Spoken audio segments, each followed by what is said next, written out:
wow, down 12 in the second half, riding a rough stretch. Like, where did that come from? Well, that's what I told him. I think the thing that made me the happiest was just to see them tough it out like that.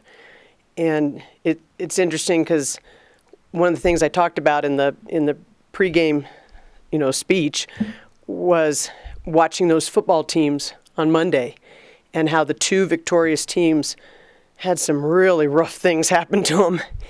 And they just kept plugging away and plugging away. And so that was sort of the point of emphasis. Just keep playing, let it go. And they did that. And I thought a lot of kids that struggle sometimes with that push through tonight.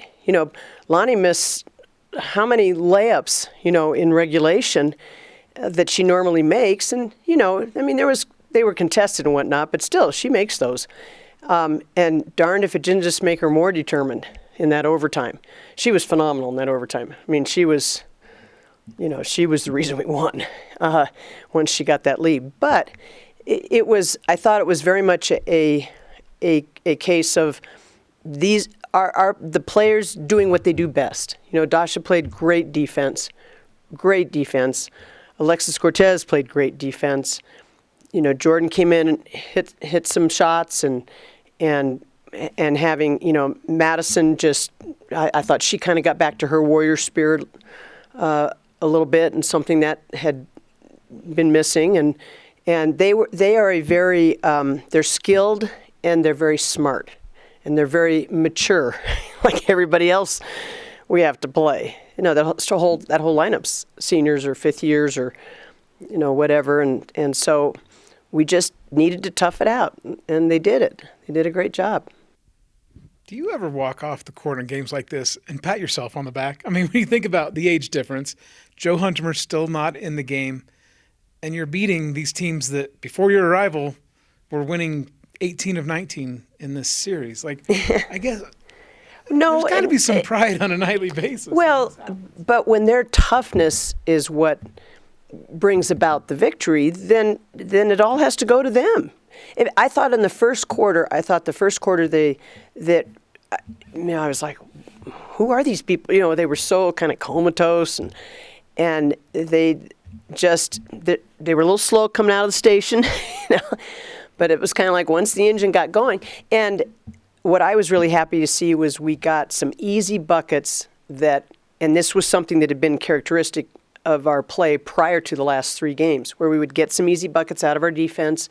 That would loosen things up. We'd start to feel a little bit better. And then everything just kind of picks up. You get the bounce back in your step. And I also think we wore them out.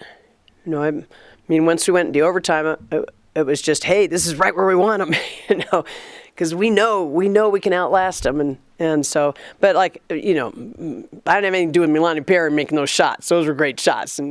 And she just, and a lot of them were tough shots. Did you see this in her skill set when you recruited her? Honestly, we felt this way last year. She was better than we thought. We knew she was a good athlete, had some skills, but she's so small. We just didn't envision her being that tough and hanging in there against contact and that sort of thing like she does. That's something that she has surprised us all with. And she's competitive. She doesn't like to lose.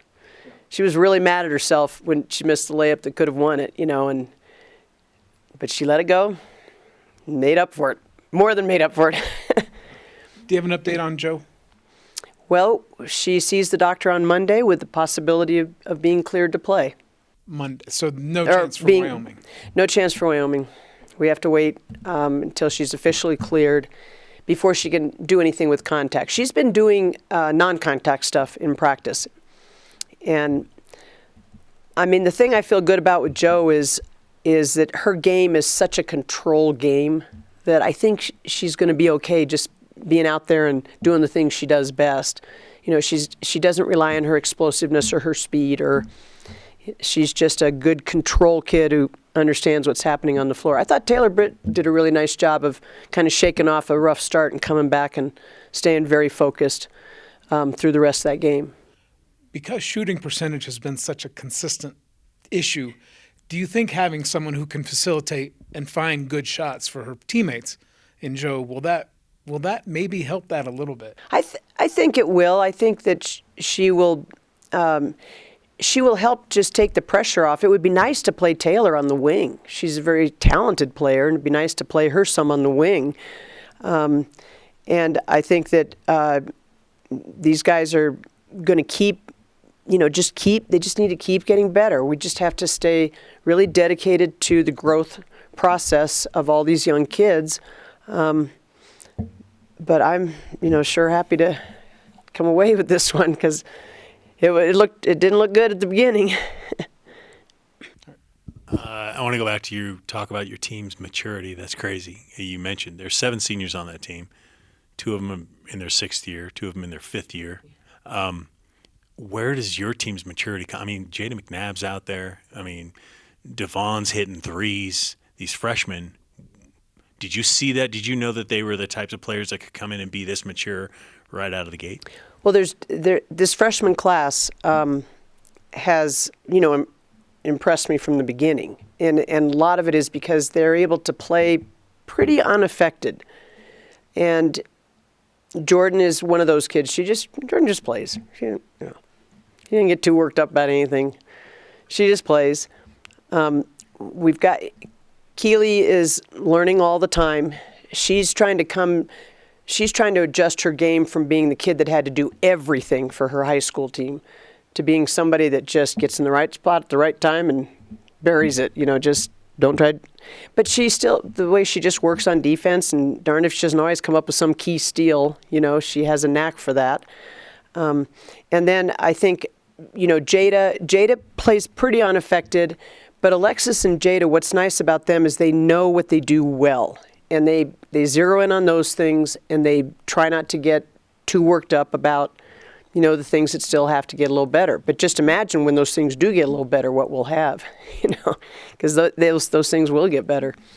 Final question I had for you is, I hate to be a downer, but there's a big game on Saturday against Wyoming, against a team that usually plays games like that against you. Talk to me a little bit about the Cowgirls. Oh, I feel like we're so due.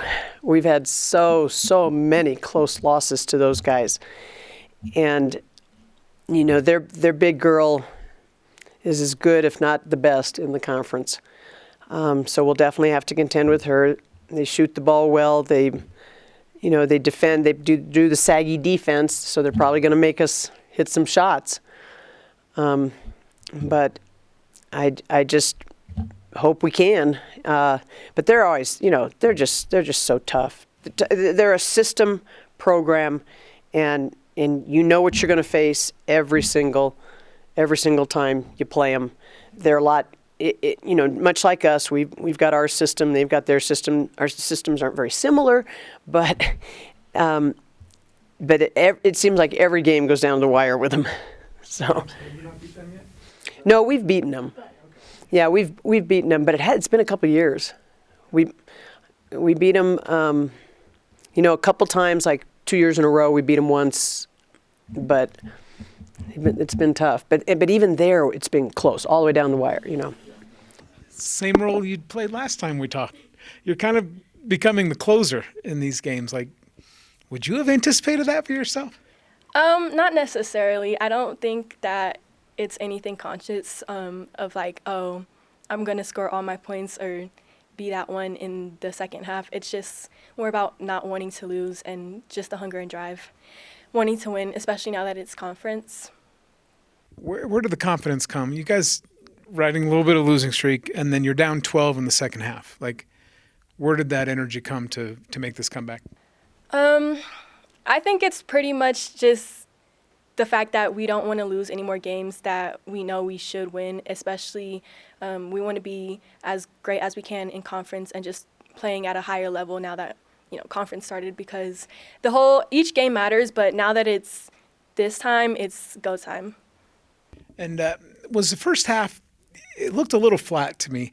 Was it just contrast in styles and figuring out how your game would go against them, or kind of walk me through what was going on in the first half? I think we played their tempo. That's something that Coach G pointed out, and I agree with her. It was just we weren't playing our game. We were more playing their tempo. And then second half, we slid into playing our game more, our tempo, and just applying more pressure. And then, big picture, just to bank any wins you can like this, while Joe's still out, how excited does that make you for the future when you know she'll be back and you guys should be playing? Typically you play your best near the end of the year when you have some of these wins already in the bank. Oh, I'm so excited. I'm ecstatic. We have so much potential, and I really do think that it's only going to get better from here. Oh. One quick question, Melanie. That team had 7 seniors. 4 girls were playing in either a 5th or 6th year. But, in overtime you would think that would be the team. You'd be like, my money's on that team. How are you guys so poised even though you're so young? That's a great question. I feel like we notice the fact that we're a very young team, but we don't use that as an excuse.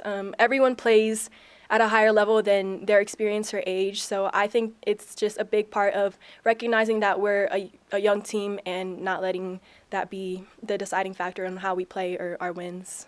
You got Wyoming coming in here on Saturday. Tell me about the Cowgirls. It seems like just like that team always seems to be a close game against you guys. This one's always tough too. We're so hungry. It's been a long time coming, especially how the home game turned out last year. We're so hungry for that game. Did altitude play a factor today? I do think so. I feel like San Diego wasn't the team that was best in shape, so altitude really affected them on top of just how they prepared.